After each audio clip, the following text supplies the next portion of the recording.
El govern vol traslladar a la població la decisió d'adherir-se o no a l'Associació de Municipis per la Independència. L'alcaldessa Dolors Sabater ha rebut aquesta setmana la presidenta de l'entitat, Neus Lloberes, que vol que la ciutat sigui un dels municipis de l'àrea metropolitana o se celebri un referèndum per saber si els ciutadans estan a favor de l'adhesió a l'entitat. Una proposta que no ha agradat gens als grups de l'oposició, que ja han dit que ho rebutjarien. Fins i tot s'hi oposaria un dels grups del govern, Iniciativa Esquerra Unida, que no va assistir a la reunió. Dolors Sabater va pensar que el govern municipal està a favor de realitzar un referèndum, però que seran els veïns i veïnes de Badalona els que decidiran si la ciutat s'adhereix a l'Associació de Municipis per la Independència o no.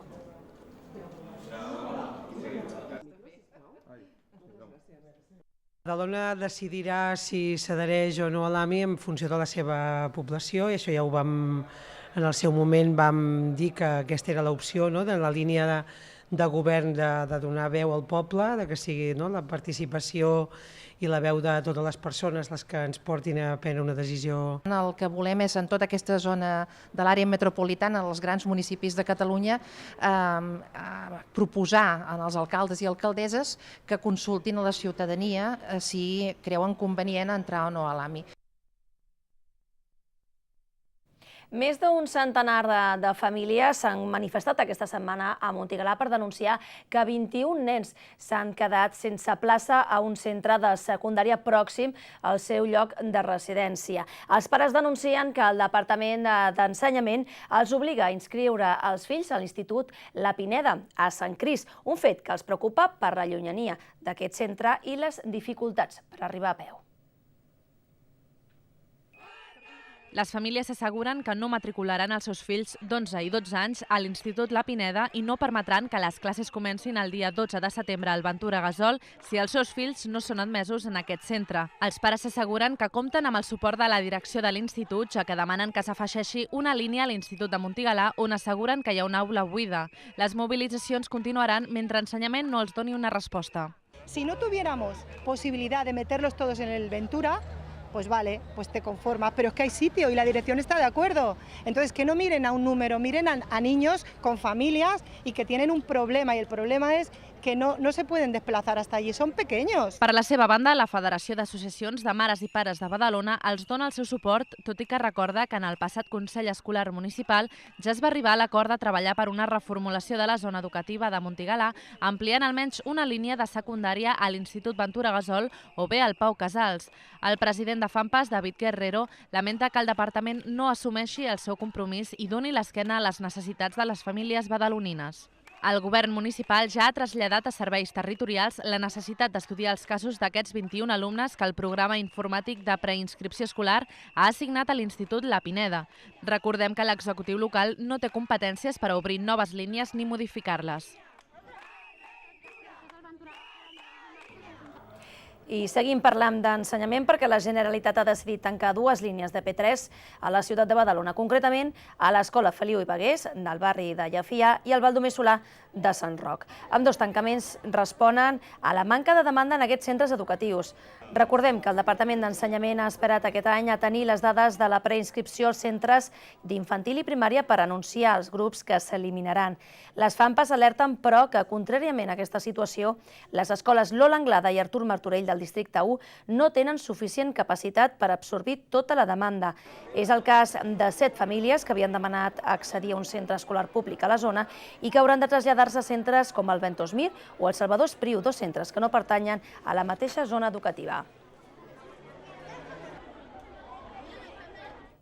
Els veïns de la Salut Alta demanen millorar la convivència arran de l'increment de l'incivisme i la manca de seguretat que diuen existeix a la zona. El detonant per fer públic aquest reclam va ser la pallissa i la conseqüent hospitalització d'un veí del barri.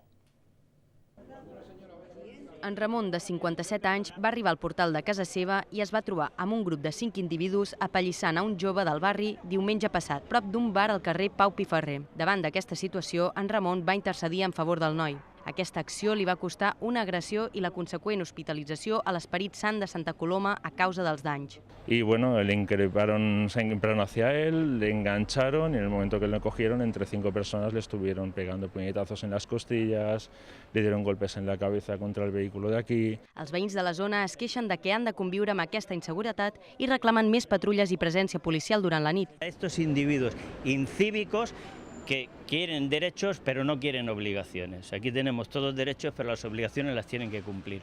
Membres de l'Associació de Comerciants també demanen dignificar la zona, arreglant el clavegueram i posant una millor il·luminació als carrers. El Club Joventut s'ha reunit aquesta setmana amb el govern per avançar en l'elaboració d'una llicència marc que permeti fer els concerts al Palau Municipal d'Esports. Segons el president del club, Jordi Villacampa, les obres a l'interior de l'equipament necessàries per millorar l'evacuació de la pista ja estan fetes i s'està a l'espera que Bombers i Protecció Civil donin el vistiplau a l'informe d'enginyeria. Aquesta aprovació permetrà la redacció d'un protocol de seguretat perquè es tornin a organitzar concerts al Palau.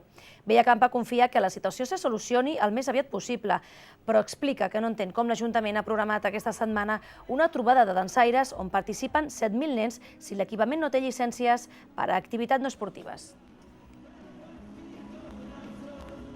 Aquí tenim un problema, i és que no hi ha llicència per fer actes extraesportius. Ho posa la notícia. I dimecres vindran, en 3 dies, 7.500 nens, més les famílies. Ja està. Espero que es solucioni i que vinguin els nens, només faltaria, Les entitats juvenils de Badalona demanen mesures concretes per afrontar les conseqüències que pateixen els joves en risc d'exclusió després d'un any de l'arribada del govern. L'estat actual de les entitats continua deteriorant-se per les retallades aplicades durant l'anterior mandat. L'executiu local ha promès fer accions immediates per solucionar la situació actual de les entitats juvenils. Així ho assegura l'entitat La Rotllana, que valora la bona sintonia entre el nou Ajuntament i les entitats de Badalona. Tot i això, necessiten saber quins canvis es faran, quan i on. La Rotllana alerta que si aquestes associacions no es doten de recursos, podrien desaparèixer. Hem arrossegat 4 anys de mancança total de polítiques de joventut, o millor dit, contrapolítiques de joventut hem tingut, doncs esperaven que aquest canvi fos més immediat del que està sent. Llavors el que els demanen és més prioritat per aquest tema.